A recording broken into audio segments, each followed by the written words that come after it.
Meneruskan pengajian kita Fathur Rabbani wal Faidur Rahmani li Sayyidi Syekh Abdul Qadir Jailani rahimahullahu taala wa adama naf'a bi barakati ulumihi bidarain. Terakhir sedikit kita ulas bahwa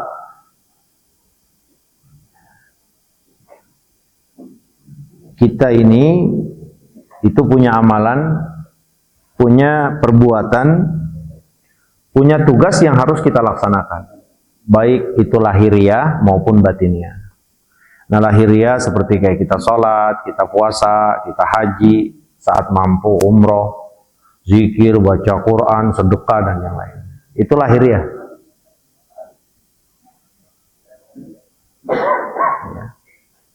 Namun seluruh amal-amal lahiriah ini, itu nanti dia akan tergantung kepada amalia batiniah atau amalan-amalan qalbiyah, amalan-amalan hati. Nah, ini terus dilaksanakan, terus diperhatikan. Memperhatikan amalia lahir itu lebih mudah dibanding kita memperhatikan amalia batin atau amalia hati.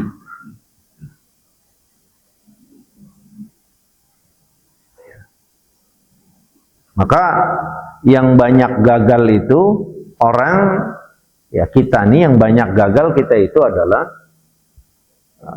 melaksanakan amalia-amalia qalbiyah seperti ikhlas, khusyuk, itu banyak gagalnya kita. Nah, maka kalau amalan itu udah tercampur atau terkotori dengan riya, ujub, sombong, nah maka terlihat sekhusyuk apapun amalia lahir itu nggak akan punya arti. Sebaik dan sesempurna apapun amalia lahiriah itu nggak punya arti. Ya seperti sholat, khusyuk bener banget pegangannya, bacaannya enak, rukunya bener, sujudnya semua bener.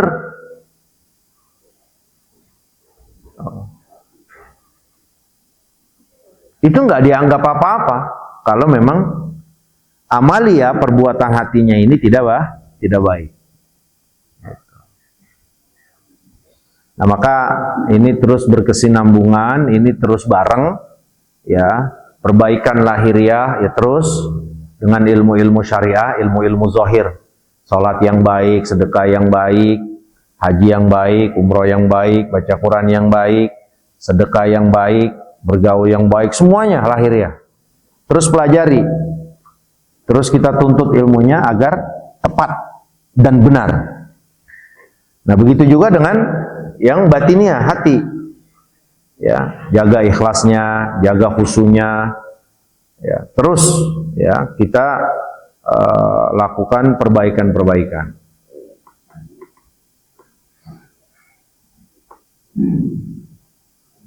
Nah, kemudian kembali lagi bahwa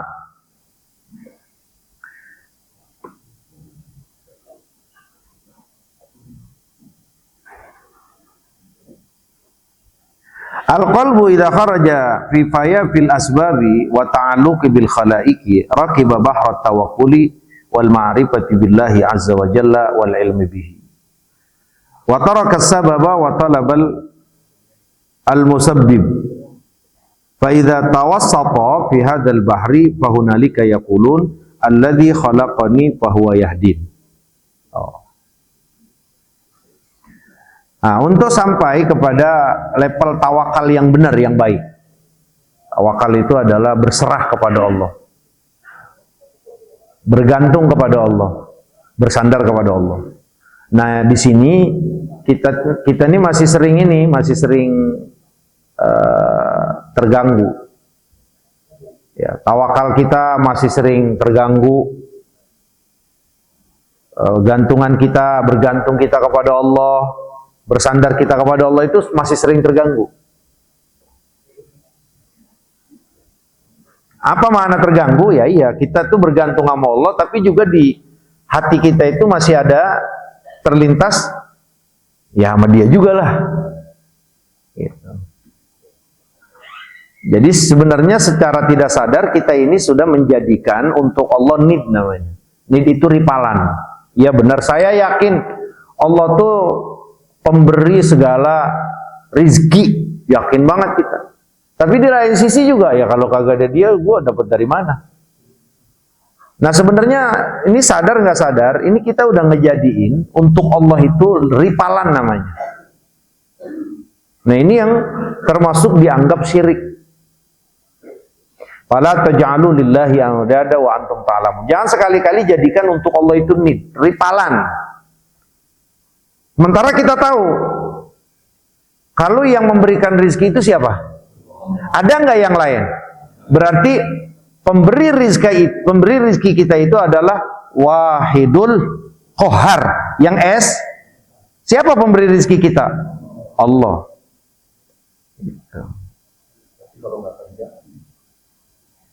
Ya makanya harus bareng. Jadi tawakal itu adalah amalia qalbiyah, amalan-amalan hati, kerja amalan lahir. Ini nggak boleh dipisahin. Maka kayak orang kerja, kayak orang dia harus usaha, apapun usaha baik yang dijalani, ini namanya ngambil sebab. Akhdzu bil asbab ay al akhdzu bil asbab, mengambil sebab atau proses itu bagian masyru', bagian yang diperintahkan oleh Allah. Karena kita hidup ini di dunia. Makanya ya kalau kita ingin mendapatkan rizki Allah, kalau kita ingin mendapatkan rizki dari Allah, maka ambillah sebabnya. Sebabnya apa? Kerja. Ingat tuh, sebab itu kerja. Pemberinya siapa? Nah, jangan lupa ini. Jangan lupa ingetin Pak ilmunya. Pemberi rezeki itu siapa? Allah. Nah, kita mau Allah, kamu harus yakini kalau aku pemberi rezeki. Titik. Cuman pada normal dan pada hukum standar yang aku tetapkan, untuk kalian sampai dan dapat rezeki aku, itu aku tetapkan lewat sebab-sebab dan proses-proses yang ada di dalam kehidupan dunia. Maka kata Allah, ambillah proses, jalankan proses dan sebab tersebut. Maka hukum normal standarnya kalian akan dapat rezeki aku. Nah gitu, paham kira-kira? Nah tapi kalau ada orang memiliki keyakinan Pak, oke lah, dia udah nggak punya anak, udah nggak punya istri, udah nggak ada kewajiban kan untuk memberikan nafkah. Dia pilihlah satu tempat, rumah dekat masjid. Dirinya mau dihabiskan buat Allah misalkan. Rumah masjid. Terus satu ketika dia punya keyakinan, saya mau laksanakan sebab atau tidak, itu tidak jadi masalah karena saya punya keyakinan Allah yang memberikan rezeki. Tapi syariat menyuruh dia untuk ngambil proses dan sebab kayak kerja. Sementara kemampuannya udah nggak ada. Kemampuannya udah nggak ada. Ya udah aki-aki jalan aja susah. Apa yang mau dikerjain, bener nggak? Amin. Nah saat orang tersebut diberikan sebuah keyakinan bahwa ya yang memberikan rezeki itu hanya Allah. Dan Allah, ingat lagi nih, ini ilmunya, punya kemampuan untuk memberikan seorang rezeki, baik itu dengan proses atau tidak dengan proses. Makanya jangan lupa Pak, kita tuh Pak, kenyang siapa yang ngenyangin? Ingetin. Allah itu maha kuasa untuk mengenyangkan seseorang dengan 2 lontong, dengan 3 lontong, dengan 1 lontong, dan juga Allah punya kemampuan untuk mengenyangkan seseorang tanpa 1 lontong pun. Bisa nggak? Bisa Pak. Makanya banyak cerita-cerita saudara-saudara saya itu, saudara-saudara kita maksudnya, di penjara orang-orang zalim, mereka itu nggak dikasih makan Pak. Makan pun dicampurin ludah, auzubillah. Sampai dia nggak makan, Terus dia ingat satu riwayat yang sahih dari Nabi kita saat Ummul Mukminin Sayyidah Aisyah radhiyallahu taala anha bertanya, nanti kalau di zaman orang ini paceklik abis-abisan semuanya pada mati, itu makannya orang mukmin apa? Kata Nabi, tasbih. Subhanallah, alhamdulillah, wala ilaha illallah, wallahu akbar. Diamalkan ini di penjara, Pak. Diamalkan ini di penjara. Saat dia lapar nggak diberikan makan, tapi dia baca tasbih, itu kenyang, Pak. Tuh, ayo lihat. Sebenarnya kita ini, ya maka ini cerita juga termasuk yang viral di salah satu saudara kita yang dipenjara oleh Israel, anahullahu azabahum wa ahlakahum. Allah hancurin mereka. Itu kayak gitu. Dia ingat satu riwayat, dia baca subhanallah, walhamdulillah, wala ilaha illallah, wallahu akbar. Jadi kita tuh kalau memang sampai kepada sebuah keyakinan yang ngasih segala dan menentukan segalanya Allah, itu luar biasa, Pak. Makanya kita kembali lagi kepada cerita kemerdekaan orang-orang Indonesia kita, pejuang-pejuang, para ulama, para santri. Hanya sekedar dengan membaca bismillah, itu keyakinannya full, Pak. Kali dia seberangin tanpa harus pakai perahu. Dengan hanya keyakinan Allahu Akbar, ya bambu runcing itu bisa mengalahi tank-tank baja air, Pak. Jadi ada dari satu kondisi yang memang orang ini udah nggak punya daya dan nggak punya upaya. Dan saat itu keyakinannya mantap bahwa kenapa saya harus putus asa, karena saya yang ada yang saya miliki, yaitu yang Maha Agung, Allah, Maha segala-galanya. Maka Sayyidina Muhammad saat Abu Sufyan radhiyallahu taala sebelum dia masuk Islam mengirim beberapa orang untuk memberikan ya memberikan rasa takut terhadap Rasulullah dan para sahabatnya, ya itu Rasulullah ucapannya apa? Hasbiyallah, hasbunallah wa ni'mal wakil. Apa itu hasbunallah? Hanya Allah, Pak, yang jadi gantungan saya, sandaran saya, harapan saya. Hanya Allah penolong satu-satunya saya. Nah, makanya, ini ilmunya yang sedang kita lagi pelajari, biar kita punya kekuatan itu, Pak. Artinya, kalau satu ketika kita ini harus ngambil sebab, kayak kita kerja, usaha, dagang, dan yang lainnya, ingetin, ini adalah sebab penentu aslinya Allah. Nah, satu ketika kita sudah tidak diberikan kekuatan untuk mengambil proses dan sebab untuk sampai kepada rezeki Allah, maka jangan putus asa. Karena sebab ini itu bukan penentu. Proses itu bukan penentu. Tapi yang menentukan adalah Allah. Ini ilmunya, Pak. Maka nggak salah kalau ada orang salahnya sedikit. Kalau ada seorang, lah gue mau kagak perlu kerja, rezeki semuanya dari Allah, itu salahnya sedikit, Pak. Salahnya dari sisi apa? Salahnya dia tidak nurut terhadap perintah Allah yang memerintahkan untuk mengambil proses yang enggak dalam hidup. Itu. Nah, makanya kan kejadian-kejadian yang begitu amat mengagumkan, mengherankan akal sekaligus menantang kekuatan logika manusia, itu dimuat di dalam Al-Qur'an. Bayangkan seorang wanita, ya, Sayyidah Maryam, ya, alaihi salam, coba bayangin, Pak. Wanita yang salehah, qanitah, sajidah, shaimah, kan gitu. Yang memang nggak pernah keluar kemana-mana. Tahu-tahu hamil. Lihat, kan ini ngelanggar berapa proses, Pak? Ayo udah lihat. Biasanya orang itu bunting, tahu bunting nggak? Ya, hamil. Bunting itu bahasa lembut loh, Pak, kalau mau tahu. Orang itu hamil atau bunting, itu kan prosesnya apa? Ada suami. Dan suaminya juga harus ada hubungan badan, kan gitu. Prosesnya itu, Pak, sebabnya itu.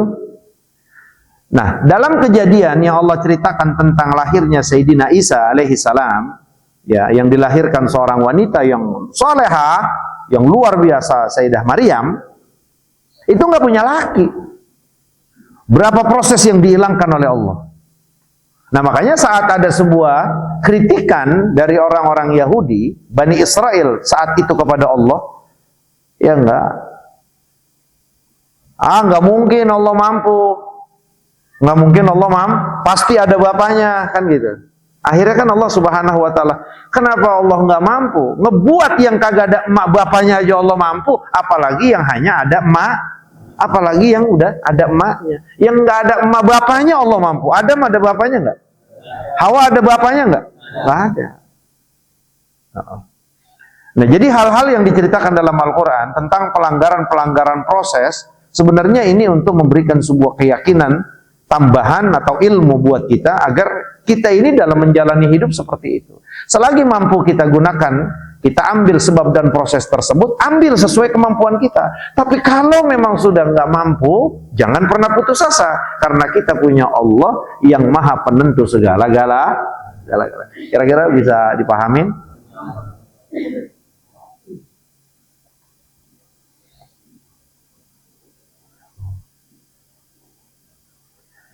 Nah ini ya, makanya ini kita sampaikan ilmu-ilmunya. Nah terus juga termasuk yang menjadi dasaran kita agar kita terus mantep Pak, mantep. Makanya kalau Rasulullah itu nyuruh warattilil Qur'ana tartila, kalau baca Al-Quran itu pelan-pelan.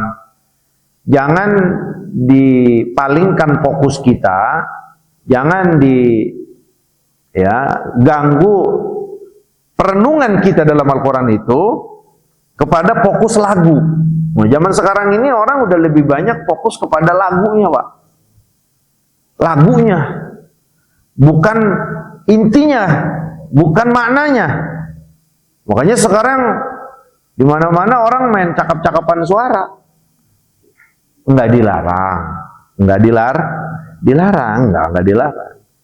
Karena kenapa kata Rasulullah, man lam yataghanna bil Quran falaisa minna. Ya Quran itu harus dibacanya pakai lagam, pakai nagom lagi. Cuman ukurannya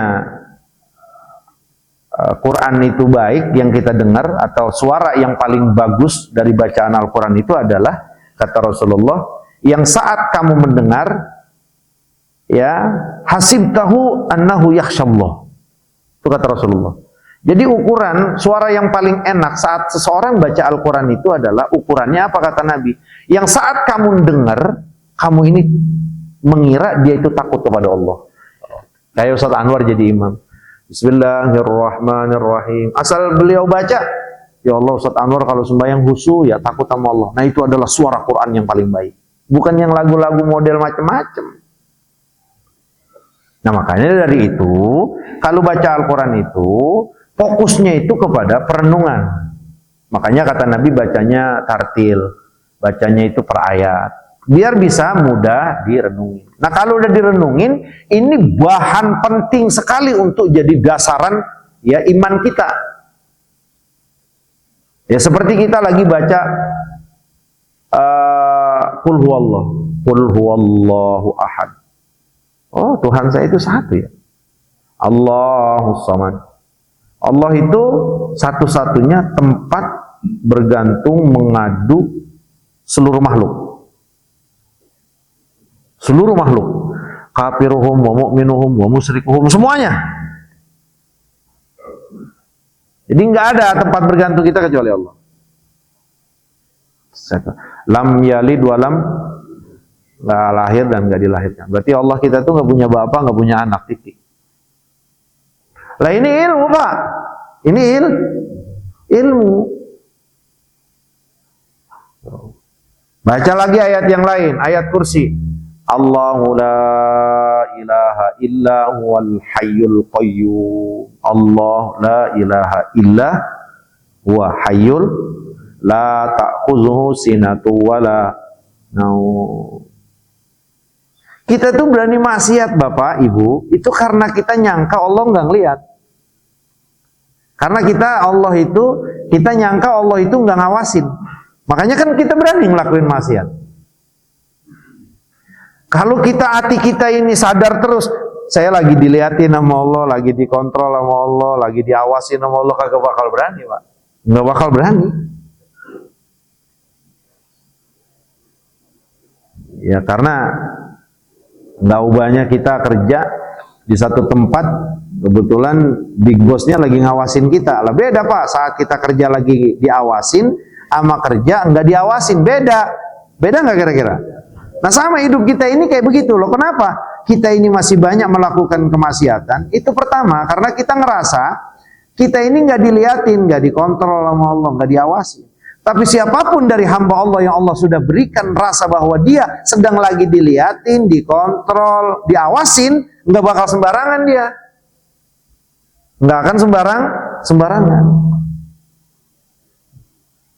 La ta'khuzuhu sinatu wala naum. Nah ini kan satu dasaran kita bahwa Allah itu nggak ngantuk loh. Kok di sini digunakannya la ta'khuzuhu sinah? Sinah itu ngantuk Pak. Karena orang, nah kita kan suka ngantuk nih Pak.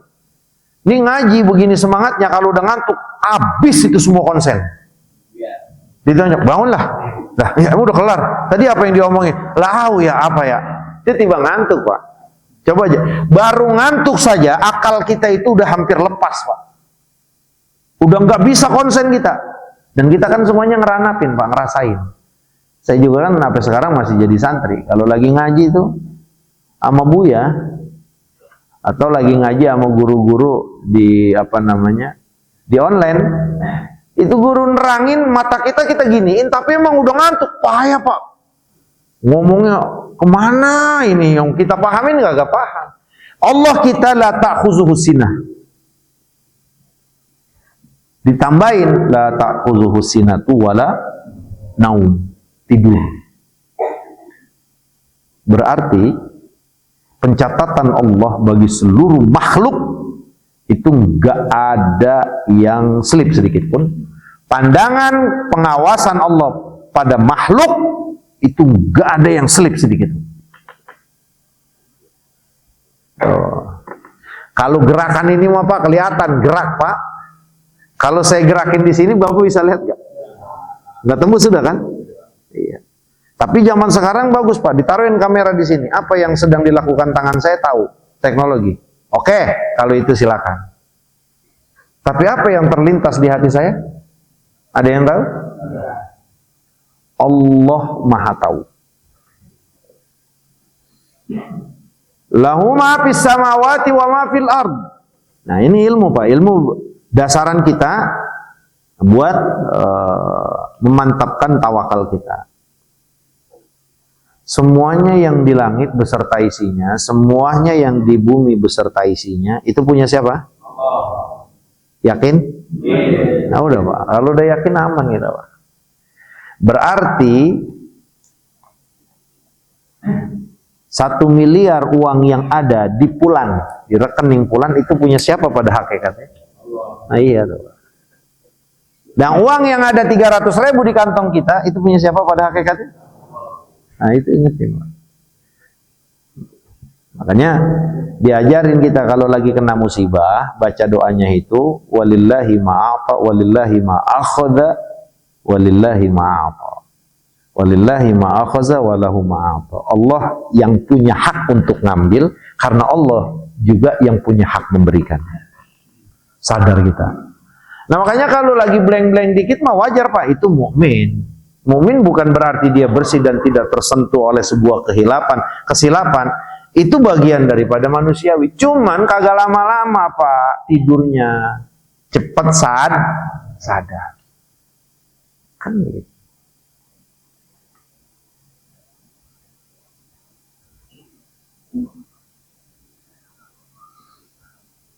Nah ini makanya ayat-ayat Al-Quran itu mengajarkannya sebagai satu dasaran ilmu agar kita ini bisa kuat. Itu. Nah, jangan nanti terbalik Pak. Ini ngaji Pak, benar-benar dipahamin Pak, dipahamin. Oh iya. Kenapa saya bilang jangan sampai terbalik? Jangan sampai kita nuhanin sebab atau proses. Dan itu kan yang kebanyakan kita Pak, kebanyakan orang. Maka sering kita ajukan satu pertanyaan dan omongan ini tuh sering kita ulang. Pak, rumah gede amat Pak. Wah sekarang Bapak bisnisnya maju sekali ini. Enggak ada kali dia bilang alhamdulillah. Iya memang saya capek. Saya kerja aja itu harus dari jam 5 pulang nggak pulang-pulang kadang-kadang. Pulang-pulang udah 3 tahun. Sampai kayak gitu. Artinya kenapa? Kebanyakan kita itu masih suka bersandar dengan apa? Dengan sebab. Sebenarnya tempat bersandar kita itu siapa? Ingat ini tuh Pak. Bukan sebab. Kita kerja keras, kita itu semua proses Pak, sebab. Jangan lupa, yang ngasih Om. Nah, makanya ucapin alhamdulillah. Segala puji bagi Allah. Segala puji bagi Allah maksudnya apa Pak? Maksudnya udah ngasih begini banyak buat saya.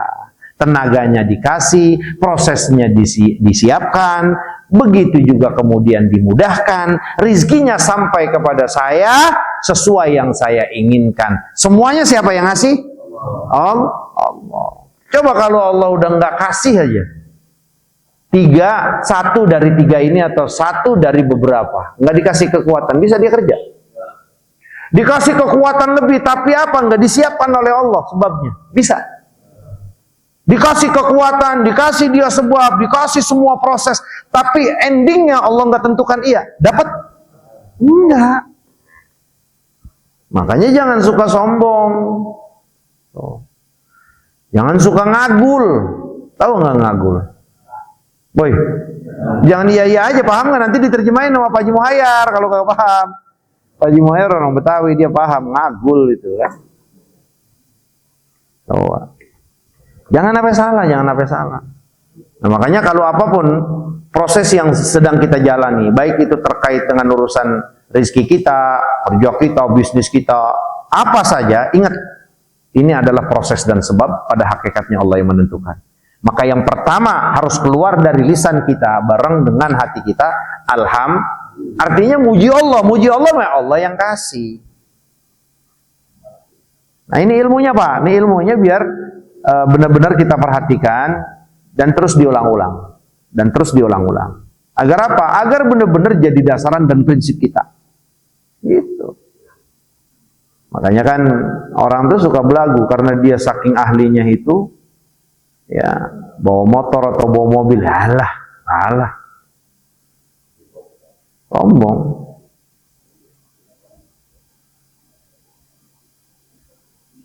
Makanya kalau orang mukmin, lah pakai apa kemari? Pakai motor, alhamdulillah sampai pakai motor.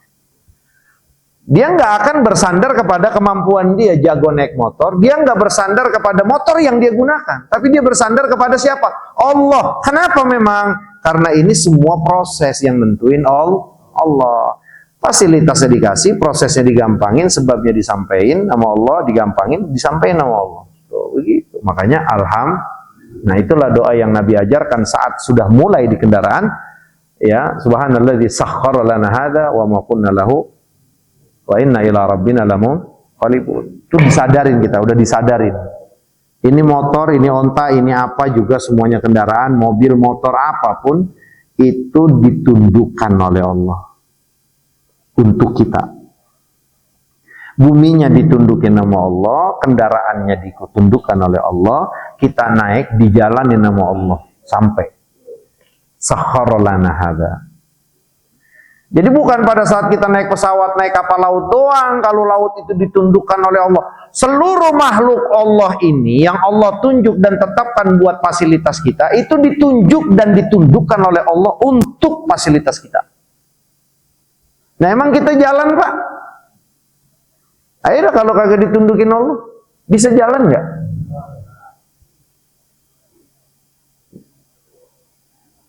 Coba kalau buminya memang digituin aja sama Allah, bisa jalan nggak Pak?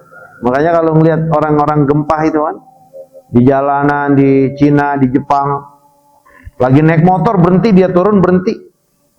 Kali motornya ditaruh terus dia jalan, enggak Pak, malah dia deprok. Mana kakinya? Kok dia nggak bisa jalan? Karena buminya lagi Allah nggak tundukin. Tapi kenapa kita bisa jalan santai? Bisa jalan enak? Giliran tanah naik, kita naik. Giliran turun, kita turun. Kenapa? Karena itu tanah, bumi ini ditundukkan oleh Allah buat kita jalan. Nah harus ke situ Pak, orang mukmin itu harus ke situ.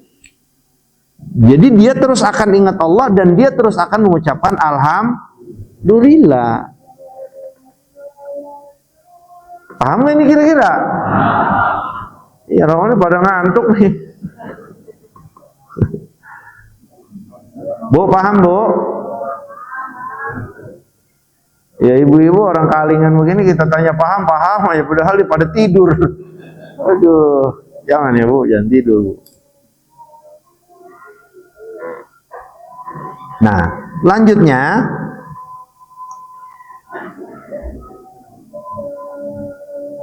alladzi khalaqani fahuwa yahdin. Ini firman Allah dalam surat Syu'ara ayat 78. Dialah yang menciptakan aku, maka dia yang akan memberikan aku petunjuk. Nah, ini kan sebenarnya banyak Allah ceritakan tentang Sayyidina Ibrahim, Sayyidina Musa, para nabi dan para rasul. Sampai urusan dia saya jalan kemana aja, ya dia itu tawakalnya sama Allah. Baik ini yang jalannya jalan duniawiyah, kita menuju gondang atau mana, atau jalan dalam kehidupan ini Pak. Gitu. Itu mukmin memang Allah sudah ajarkan seperti itu. Artinya yang menciptakan saya adalah Allah, maka Allah yang ngasih saya petunjuk jalan. Makanya kan kalau keluar rumah itu, nih saya ulangin Pak, diamalin Pak, tapi diresapin. Sebelum keluar pintu, diri di pintu, kalau adabnya itu Rasulullah ajarkan, kita nengok ke atas, Bismillahi, dengan nama Allah. Tawakaltu ala Allah. Lu lihat tuh, aku nyerah kepada Engkau ya Allah.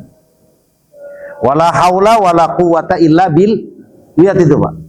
Itu doa yang diajarkan oleh Nabi kalau kita mau keluar rumah dengan nama Allah. Ingat nggak Allah tuh? Aku menyerah kepada Engkau ya Allah. Udah terserah Allah. Ya orang kalau udah nyerah sama Allah, apa kata Allah? Wa may yatawakkal 'ala Allah fa huwa hasbuh. Kalau udah nyerah sama Allah itu Allah benar yang jadi penolong dia. Kalau benar-benar Pak.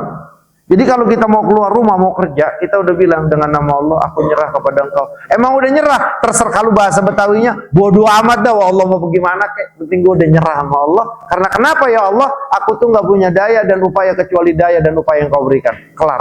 Pada saat itu Allah akan berikan sebuah petunjuk dan Allah yang langsung akan jadi penolong dia.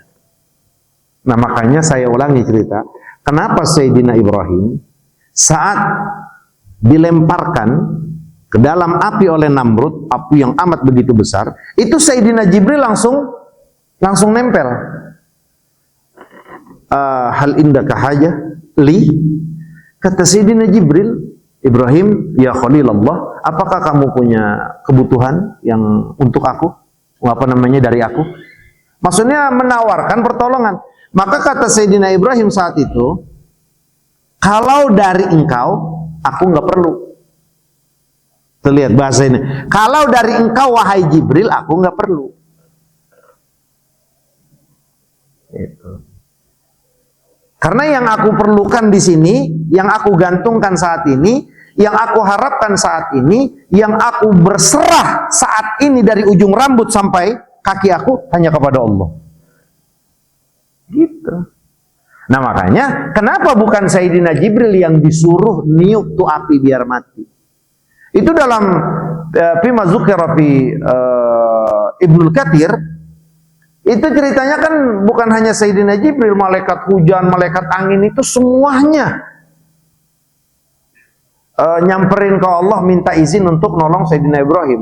Melihat Sayyidina Ibrahim ini adalah kekasih Allah. Seluruh malaikat itu tahu Pak kalau Sayyidina Ibrahim itu kekasih Allah Pak. Khalilullah, dekat banget sama Allah. Makanya malaikat angin, malaikat yang megang hujan itu semuanya minta ke Allah, ya Allah azin lana untuk menolong An-Nusyab ya Ibrahim, untuk menolong Ibrahim. Ya sudah sana nggak apa-apa. Tapi kalau dia mau tolong, kalau nggak usah. Sama. Kata Allah, ya kalau dia mau minta butuh pertolongan kau sampai Sayyidina Jibril, kalau memang Ibrahim butuh pertolongan kau, ya tolong sono. Turunin hujan, matiin. Nah, terus kalau memang dia mau kepada malaikat pemegang angin yang Allah tugaskan, kalau dia minta tolong sama kamu ya tolong, kalau enggak ya nggak usah. Jibril juga begitu. Apa yang kamu butuhkan? Enggak, aku nggak butuh. Maka dia nggak bisa nolong. Karena Sayyidina Ibrahim udah pakem banget, hanya Allah. Nah makanya prosesnya langsung Allah yang nolong. Enggak lewat proses malaikat-malaikat. Enggak kali disuruh Jibril injek, ya diinjak sama Ibrahim, sama Sayyidina Jibril mah Namrud-Namrudnya mampus. Benar enggak? Enggak, tapi langsung sama Allah. Ya narukuni bardan wa salaman ala Ibrahim. Api, dah. Jangan pakai panas loh. Lu tetap ada, tetap menggebur, tetap besar, tapi pastikan lu nggak boleh panas untuk hambaku ini. Lah nggak panas. Maka dalam tafsir Ibnu Katsir, saat keluar Sayyidina Ibrahim itu dalam keadaan dahtiruni, berikan aku selimut karena kedinginan di api yang amat besar. Nah makanya inilah salah satu pengertian bahwa wa may yatawakkal 'alallah fa huwa hasbuh. Kalau yang udah benar-benar nyerah hatinya kepada Allah, Allah yang langsung nolong. Nggak pakai lewat malaikatnya, Pak. Paham kira-kira? Nah, maka mudah-mudahan manfaat. Yang benar dari Allah, yang salah, yang keliru dari saya dan dari syaitan.